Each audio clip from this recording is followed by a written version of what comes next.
Et quand tu regardes ça, tu te dis, mais c'est qui ces gens? Quoi ils parlent? L'insécurité, justement, c'est eux. L'insécurité, c'est l'injustice sociale. C'est des gens qui regardent des vitrines pleines et qui n'arrivent pas à bouffer et qui, au bout d'un moment, vont se servir.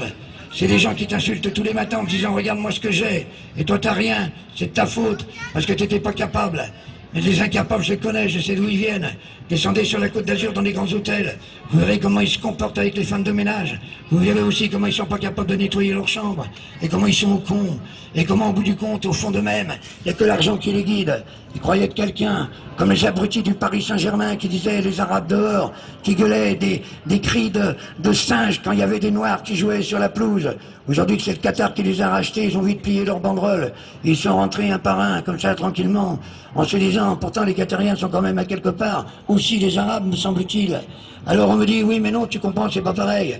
C'est une principauté de merde. Le Qatar n'est pas un pays démocratique. Derrière cela, on vient te bourrer la tête en te disant, mais t'as vu, ce sont des paradis fiscaux à leur manière. Parce qu'ils exploitent du pétrole, il n'y en a pas pour longtemps. Alors ils achètent, ils achètent, ils achètent. Et là-bas, les femmes et les opposants sont mis en prison, comme chez nous aussi. Derrière cela, faut-il se taire? Aujourd'hui, on ne parle plus de Maghrébins, on ne parle plus d'Algériens, de Tunisiens ou de Marocains. On te parle de musulmans, comme si on voulait une guerre, comme on dit, de civilisation, de religion. Faut dire, regardez les musulmans. Moi, les musulmans m'ont rien fait.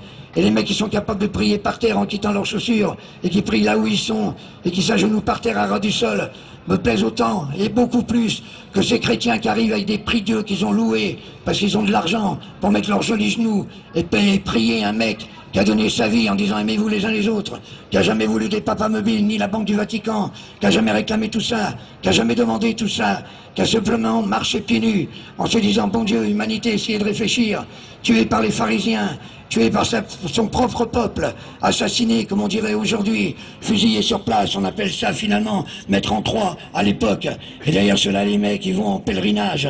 Regardez, en pèlerinage, même à Lourdes, il n'y a pas eu de miracle. Il y a eu une inondation, ils l'ont pas vu venir, pour dire où est le miracle. Dieu est à droite. Dieu est à droite, pourquoi? Parce que à chaque fois qu'il y a un tremblement de terre, c'est quand les mecs ils ont rien. Un petit pays où les mecs ont rien, ils ont des petits bidonvilles, ils sont là, avec leurs petites maisons, comme ça, qu'ils ont faites dans des bidons. C'est là qu'on fait trembler la terre. Si demain la terre, elle tremble, à Monaco, j'irais, tiens, peut-être que Dieu est devenu socialiste. D'un côté comme de l'autre, et ils me cassent les couilles, qui parlent pas de Jean Jaurès, tous les autres, là, qui se l'affirment et qui se taisent. Ils ont ni son courage, ni rien. Alors qu'ils se taisent, qui parlent de pourquoi ils font de la politique. Et quand tu rentres en politique, la première chose qu'on te dit, si tu veux monter dans l'appareil politique, il faut que tu sois un tueur, il faut que tu tues l'autre et que tu marches dessus. C'est comme ça qu'ils parlent les politiciens. Avant d'arriver en haut, qu'on donne le salaire des infirmières et des enseignants, à tous nos ministres, députés, sénateurs et j'en passe, à tous ces mecs qui sont des piques-assiettes de la société. C'est pas le RSA, le pique-assiette de la société. C'est ces gens-là qui montent à l'intérieur de l'argent, tel qu'ils font, qui serrent les mains là où ils font, juste pour leur porte-monnaie. C'est pas qu'on a le dégoût des politiques ou de la politique, parce qu'on n'a pas le dégoût de la politique, puisque ça veut dire organisation de la cité, que nous sommes concernés par l'organisation de notre cité, comment nous allons vivre ensemble, qu'on est 6 milliards de gens sur la Terre, que nous sommes citoyens de l'univers, qu'on pourrait voyager sans papier, sans passeport, parce que chaque être a le droit de se déplacer sur la Terre quand on est un être humain, parce que ça prend du temps et que c'est important. Tout ne se fait pas en préfecture. Et tous ces gens qui sont venus travailler ici, ils ont travaillé parce qu'on les a appelés, parce que ça fait la richesse à Bouygues, j'en passe. Aujourd'hui, ils ont fait des gosses. Alors c'est les gosses qu'on accuse, parce qu'ils n'arrivent pas à se retrouver dans cet immense bordel. En périphérie, la drogue, pourquoi elle fonctionne? Parce que tous les mecs du Vésinet ou d'ailleurs, la petite bourgeoisie latente, s'envoient en fumette comme ça, et puis on retrouve ça dans des grands cocktails de riches, et on va se servir en banlieue, à Marseille ou ailleurs. On n'arrête pas. Le vrai, celui qui a l'argent, celui qui possède, celui qui tue, celui qui fait disparaître, celui qui fait tuer comme il veut, quand il veut. On prend des gamins de 12 ans pour faire les guetteurs, parce que le gamin il gagne 100 € par jour, et que ça nourrit toute la famille. On va quand même comprendre quelque chose, qu'on vit dans un monde d'argent, et que les gamins ils regardent les vitrines pleines, et qu'ils pourront jamais s'acheter ça. Alors ils sont capables de déborder à tous les niveaux, parce qu'ils se disent pourquoi pas moi. Il faudrait leur dire à quelque part, que ce n'est pas l'argent qui fait l'homme. Mais comment veux-tu que je te dise? Comment veux-tu que j'explique? À 60 ans, viens plus m'emmerder maintenant. À 20 ans, on me disait tu verras quand tu auras 60 ans. J'en ai 60. Maintenant, on me dit tu verras quand quand tu auras 80 ans. Quand j'en aurai 100, on me dira tu verras quand tu en auras 110. Je monterai sur un tonneau pour leur dire merde comme j'ai envie de leur dire merde. Comme j'aurais passé ma vie à leur dire merde pour pas suivre leur chemin parce que je les emmerde. N'oubliez jamais que ceux qui ont des matraques comme ça et ceux qu'on appelle CRS sont jamais que des fils de prolétaires qui n'avaient plus de boulot. Et c'est la seule chose qu'ils ont trouvé. Alors on leur vide la tête jusqu'à quand ils se retrouvent dans une manifestation à charger leur propre père. Parce qu'il n'y a pas le choix au nom de la nation, de l'État et de tout ce qu'on pourra dire. Quand tu regardes tout cela, tu te dis au fond de toi-même, bravo! Comment se fait-il? Alors c'est vrai que derrière cela, nous sommes juste un peuple, et que les peuples se ressemblent, et que ça prendra du temps et du temps. Ne brûle pas trop ton argent, même c'est peut-être bien de le brûler, mais si on en a besoin, c'est bien de l'avoir. Parce qu'on va pas jouer les Gainsbourg non plus, surtout pas en pleine rue. Mais derrière cela, je me dis au fond de moi-même, pourquoi on en est là? Je ne sais pas. Peut-être qu'il faudrait brûler nos papiers, nos passeports, je ne sais pas. Peut-être qu'il faudrait faire autrement ou autre chose. Mais derrière cela, fais gaffe parce qu'après, si on le prend pour là, ça va chier pour moi. Mais je me dis au fond de moi-même, nous sommes quand même une vérité. Moi, je suis un homme seul, mais je vais au bout de ma solitude dans le sens que j'ai besoin de vous, dans le sens que l'humanité, c'est nous. Et qu'on doit construire ce monde incroyable. Un bébé, quand il naît, c'est juste un bébé.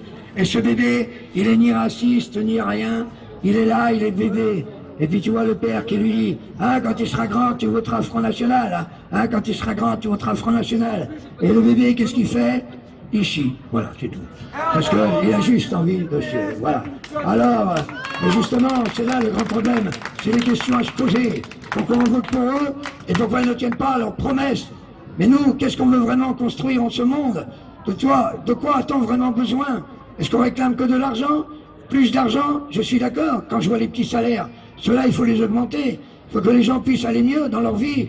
Si ça aide à ça l'argent, je suis d'accord, c'est juste un échange. C'est pas normal qu'un mec qui travaille toute la journée se retrouve avec tout juste 1200 € par mois, hein, et que les autres viennent taper dans un ballon à 500 000. Et qu'est-ce que tu veux que je dise? C'est celui qui a 1200 € par mois qui paye ses entrées je sais pas combien au PSG. Et si tu dis du mal de leur footballeur, il te casserait la gueule en disant t'as pas le droit de toucher à celui-là. Attention, il faut voir. C'est un long chemin, messieurs, dames, long chemin de solitude. Le courage, ça n'existe pas. C'est juste un fait comme ça par hasard. Dire ce qu'on a envie de dire, ce n'est pas une preuve de courage. C'est simplement parce que c'est nécessaire, parce que ça fait partie de la survie. Et puis quand tu apprends à ne plus avoir peur de la mort, tu t'aperçois que c'est pas la mort qui est grave. C'est la vie qu'on a ratée. C'est tout ce qu'on n'a pas fait, tout ce qu'on n'a pas pu dire, tout ce qu'on n'a pas construit. Je préfère au bout du compte qu'on se rappelle de moi dans ma voix, dans mes chansons. Et mes petits-enfants, ce que je leur apprends, c'est que leur grand-père, eh ben, il avait des choses à leur raconter quand il revenait même d'Aurillac. Il leur disait tout ce qu'il avait à leur dire.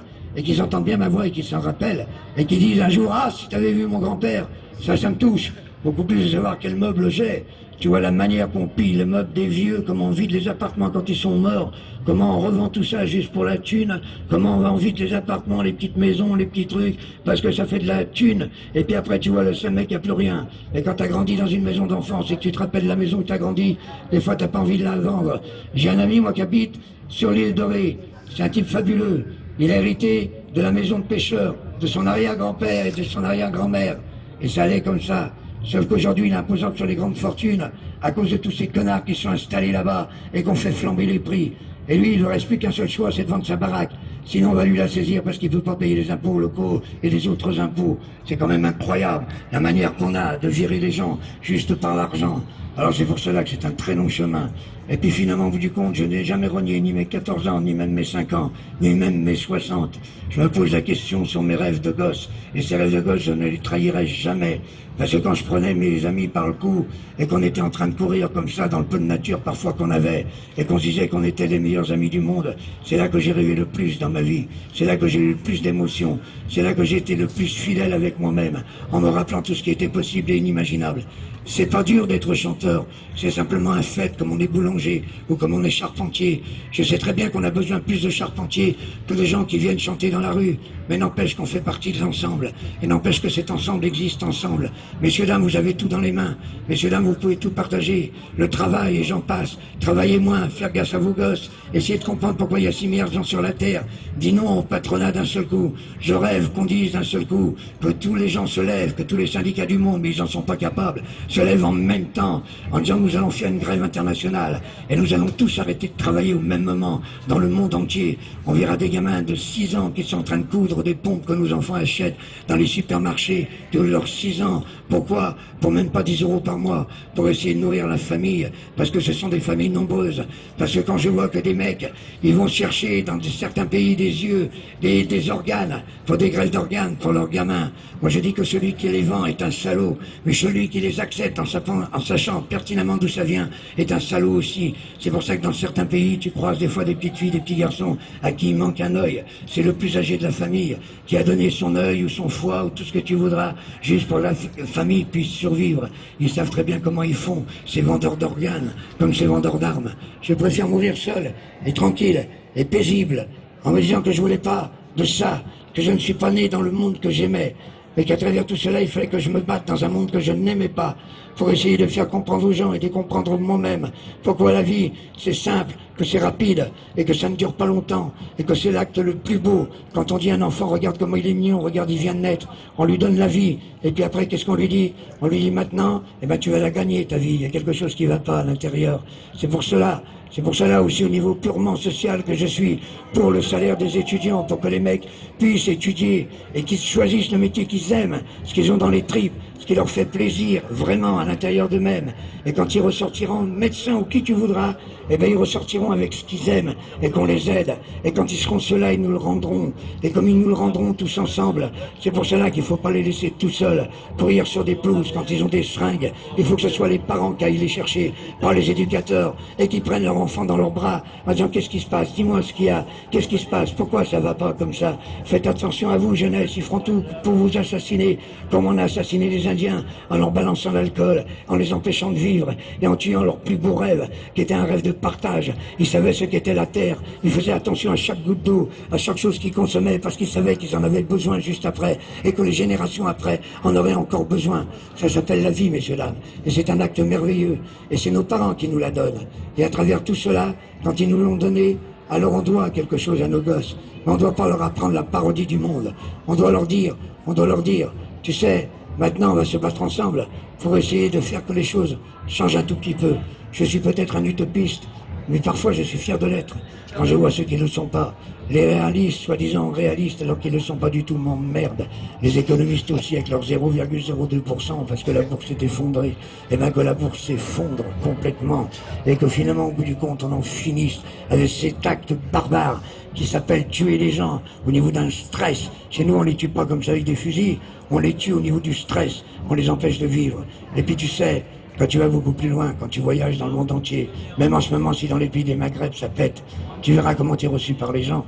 Et tu verras qu'à chaque fois, la seule question, c'est où c'est que tu as mangé et où c'est que tu dors. Et pourtant, ces gens-là n'ont pas grand-chose. Ça fait très très longtemps que je n'entends plus ça dans le pays où je suis né et où j'habite.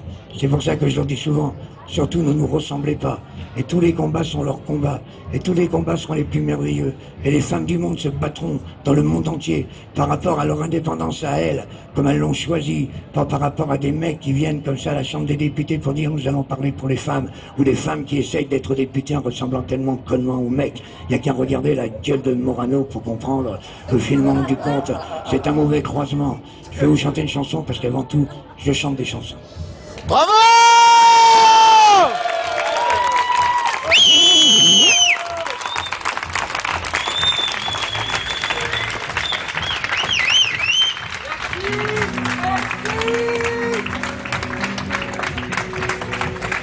Coréac, c'est surtout ça, hein.